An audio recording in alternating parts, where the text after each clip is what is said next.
The city of Chicago is changing their migrant shelter plan to bring in the homeless population and care for them, as they say that the number of non-citizen migrants coming to the city from the southern U.S. border has decreased. Welcome in. It's Illinois in Focus Daily. I'm Greg Bishop. Be sure to like, subscribe, hit that notification bell with America's Talking Network. Get the podcast where you get podcasts and get the headlines at thecentersquare.com. So Chicago Mayor Brandon Johnson announced a updated policy to where they are shifting their focus from intake of non-citizen migrants to helping all of Chicago's homeless, and some various changes and ins and outs there. But he held a news conference yesterday with other city officials talking about this and the direction that they plan on going next. Due to the executive order signed by President Joe Biden and the hard work, we are now moving into a different phase of this humanitarian effort. Currently, we are seeing fewer and fewer asylum seekers arrive in the city of Chicago. And the resettlement efforts, wraparound services, and support provided in the shelter system by Chicago and our partners at the county and state empower thousands of new arrivals to be on a path to self-sufficiency. So we are now able to shift from a large-scale crisis response to a more cost-effective, equitable, and strategic approach that addresses homelessness for all who need support. We've already shown the world that we have the determination and the fight to meet the needs of almost 50,000 new arrivals in less than 2 years. It's pretty wild to think about. 50,000 new arrivals in the past 2 years, since August of 2022. And of course, these new arrivals coming from southern U.S. border communities being inundated. If you look at the numbers that are officially on the books, it's multiples of millions of people who've come across the border in the past 3.5 years. Former President Donald Trump saying that he believes the estimate's over 21 million. And he's obviously running for president. His opponent, Kamala Harris, is having to respond to questions about being the vice president in the Biden administration, while the Trump executive orders securing the border were reversed by Biden on day one when he took office in 2021. So interesting how political this issue really is when you get down to it. And with the city's plan here, obviously they're expanding their operations to include homeless people. But, a lot of money and a lot of resources are going into this. Illinoisans already paying more than $1 billion in housing, food, school, lawyers, and healthcare subsidies from taxpayers on non-citizen migrants. So the cost high, and a lot of people feel like they're being, left out of their own tax dollars by them going to non-citizen migrants. But the issue heated up in the questions and answers with Johnson blaming former President Donald Trump for the migrant crisis.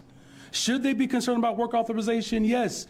Does the mayor of Chicago have the ability to authorize work? No.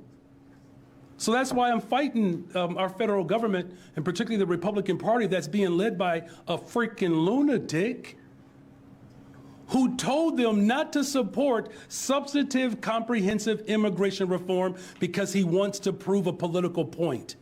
And he has worked to pit poor brown people against poor black people. Shame on him. You talk about a joker. It's Donald Trump. So over the weekend, Trump, of course, outside of delivering French fries after frying them up at a McDonald's in Pennsylvania, he held a town hall where he took a bunch of questions from members of the audience. The issue of immigration was among the most questions asked, and he talked about the need and his plans to go after nonviolent criminal aliens, or rather to go after the violent criminal aliens. The ones who have a record of murder, for instance. But he also responded to that line there from Johnson, saying that Trump blocked the migration law that the Biden administration said they wanted 3 years ago. So here's former President Trump responding to that line of criticism. I watched her the other night about a bill. The bill was a disaster, by the way. It was a horrible bill. Would have let people have immunity. It would have given people, millions of people would have allowed it to come in aimlessly. We start with the murderers. We know who they are. We don't know everything about them because they've been let in without being vetted. But we start with the murders. Nobody wants to have murders. These are people that some were getting the death penalty. They were going to be executed in their own. Some killed more than 5 people. Some killed more than 2 people. One killed like 9 or 10 people. We want them out. We start with them. We start with the drug dealers. We start with the people that are causing. Oh, by the way, you start also with the terrorists. You got to get them out. So the former president laying out how he plans to deport violent non-citizen aliens in the United States, starting with them, going then after the criminals and winding down. He said, obviously, it's going to be tough because there's going to be a lot of news about one person whose husband was carted off by federal officials. But he said that they have to persist to get the violent non-citizen migrants out of the country. Interesting also, in his conversation about this, he talked about how he's going to rely on local law enforcement. The sheriffs, the local police. He says they know these individuals, they know who they are, and they will better assist federal immigration authorities to go after these individuals. But what about in a state like Illinois? You've got the sanctuary status of laws in place that prohibit local and state police from assisting federal immigration authorities for detainer orders, if that's the only thing that they have to go and apprehend somebody and detain them.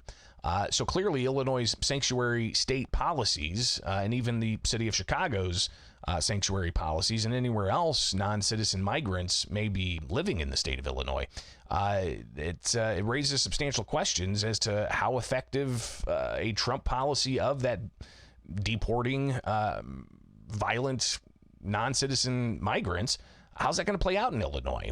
State Representative Paul Jacobs, a Republican, he laid out his thoughts about the sanctuary state policies and how they need to go. One, my district has 4 of the poorest, actually the 3 poorest counties of the 102.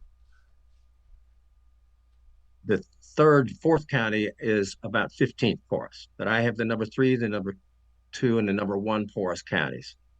We're spending $1 billion, and we added $1 billion in taxes to offset the $1 billion we are spending on illegal immigration.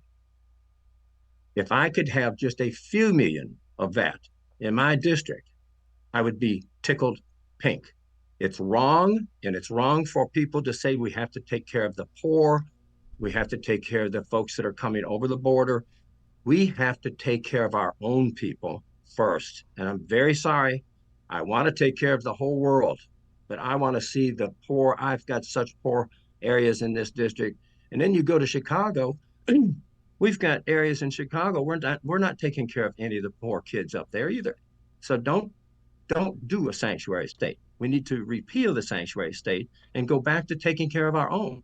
I don't even quite understand how we could even think that we could afford that. But it's some idea that the Democrats have is let's just raise taxes. I can't have taxes raised. I've practiced optometry for 45 years, very comfortably, living very comfortably in Southern Illinois. But I decided, no, I need to run for this office also. And I have seen the problems with the state. One of the biggest ones is the sanctuary state status. I'm sorry, but we need to take care of our own. Again, that's State Representative Paul Jacobs sharing his thoughts about the state's sanctuary policies. It's Illinois in Focus Daily. I'm Greg Bishop. Like, subscribe, hit that notification bell. Wake up with us with America's Talking Network each weekday morning at about 8 o'clock Central Time if you want to stay plugged in with what's going on here in Illinois. And to get the podcast wherever you get podcasts, and also the headlines at thecentersquare.com. And we'll see you soon.